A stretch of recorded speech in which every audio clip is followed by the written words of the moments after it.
నమస్కారం అండి. నేను doctor Sudhakar, senior interventional pain physician from Epione pain management centre, Hyderabad. So, knee joint pains.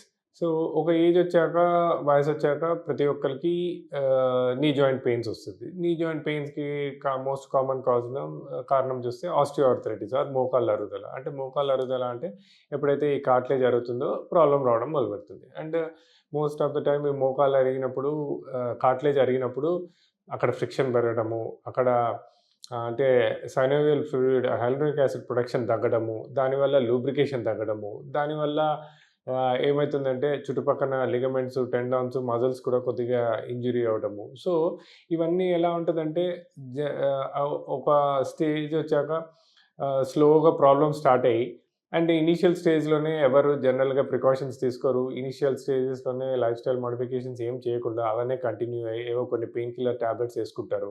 చాలా చోట్ల ఎళ్తే మీరు పెయిన్ కిల్లర్ టాబ్లెట్స్ యేసుకోండి, కొన్ని ఎక్సర్సైజ్ చేసుకోమని చెప్తారు. ఏం ఎక్సర్సైజ్ చేసుకోవాలో ప్రాపర్‌గా గైడెన్స్ ఉండదు. సో, దాంతోటి ఏమైతుంటదంటే అది కంటిన్యూ అయితేనే ఉంటుంది. ప్రోగ్రెస్ అయితేనే ఉండి అది గ్రేడ్ 2, గ్రేడ్ 3 నుంచి గ్రేడ్ 4 అడ్వాన్స్ గ్రేడ్ 4 దాకా ఎళ్లి ఎప్పుడైతే బాగా సివియర్‌గా ప్రాబ్లమ్ వస్తుందో అప్పుడు ఇక మేజర్ ఇంటర్వెన్షన్స్‌కి పోవాల్సిన అవసరం పడుతుంది. అలా కాకుండా మనము ఇనీషియల్ స్టేజెస్ ఆఫ్ పెయిన్ ఉన్నప్పుడే ఎప్పుడైతే కొద్ది వరకు మనము ఎర్లీ స్టేజెస్‌లోనే ఎప్పుడైతే ఇలా ప్రాబ్లమ్ స్టార్ట్ అయిందో ఒక ఏజ్ వచ్చాక మనకు కొద్ది life style modifications, food habits modifications and మనం చేసే పనులు విధానం మార్చుకున్నట్టే చేసుకొని అండ్ రీజనరేటివ్ పద్ధతి ద్వారా అంటే ప్లాస్మా పద్ధతి ద్వారా ఎప్పుడైతే ఆ డ్యామేజ్ అయిన కార్టిలేజ్‌ని, ఆ డ్యామేజ్ అయిన టిష్యూని రీజనరేట్ చేసుకొని కొన్ని సింపుల్ లైఫ్ స్టైల్ మోడిఫికేషన్స్ అంటే వెయిట్ మేనేజ్‌మెంట్ అంటే వెయిట్ రెగ్యులర్‌గా మానిటర్ చేసుకోవడము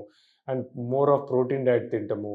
తర్వాత ఎప్పుడైతే నీ డ్యామేజ్ అవుతుందో, నీ కార్టిలేజ్ డ్యామేజ్ అవుతుందో, ఆ నీ జాయింట్‌కి సపోర్టింగ్ స్ట్రక్చర్స్‌ని ఫోకస్డ్‌గా కొన్ని ఎక్సర్సైజెస్ ఉంటాయి. అంటే దాన్ని రీహాబ్ అంటారు. అంటే ప్రాపర్ రీహాబ్‌గా చేసుకుంటే అంటే నీ జాయింట్‌కి ఫోకస్డ్‌గా ఎక్సర్సైజెస్ చేసుకొని దానికి సపోర్ట్ చేసే మజిల్స్‌ని స్ట్రెంథెన్ చేసుకొని దాని మీద ఎక్కువ స్ట్రెయిన్ పడకుండా కొన్ని యాక్టివిటీస్ అంటే కింద కూర్చోవడము, కింద పడుకోవడము, ఇండియన్ టాయిలెట్స్ యూజ్ చేయడము, అలాంటివన్నీ అవాయిడ్ చేసి తర్వాత ఎప్పుడైనా ఈవెన్ మనం ఎప్పుడు కూర్చున్నా గానీ మన hip joint should be above the knee joint. అంటే లో లయింగ్ సోఫాస్ కానీ, బీన్ బ్యాగ్స్ కానీ అవాయిడ్ చేయడము.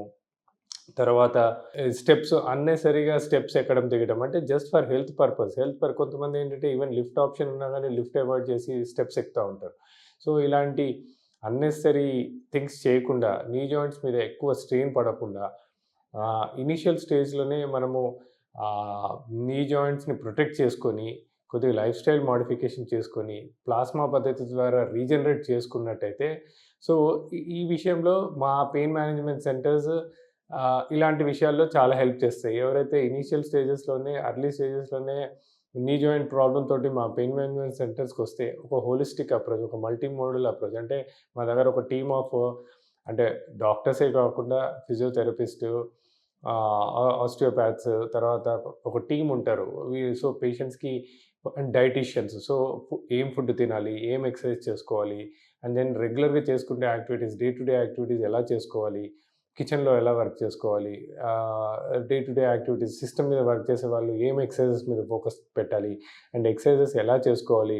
ఇవన్నీ ఒక ప్రాపర్‌గా ట్రైనింగ్ ఇయ్యడము, వాళ్ళతో ఫాలో అప్ ఉండటము. సో, అట్లా మేజర్ ప్రాబ్లమ్స్‌లో ఎళ్ళకుండా, మేజర్ ఇష్యూస్ దాకా ఎళ్ళకుండా చిన్న ఇనీషియల్ స్టేజ్‌లోనే వీళ్ళకి ట్రీట్మెంట్ ఇయ్యడం ద్వారా ఒక దీర్ఘకాలిక పరిష్కారం మా పెయిన్ మేనేజ్మెంట్ సెంటర్స్‌లో అవైలబుల్ ఉంటుంది. Thank you.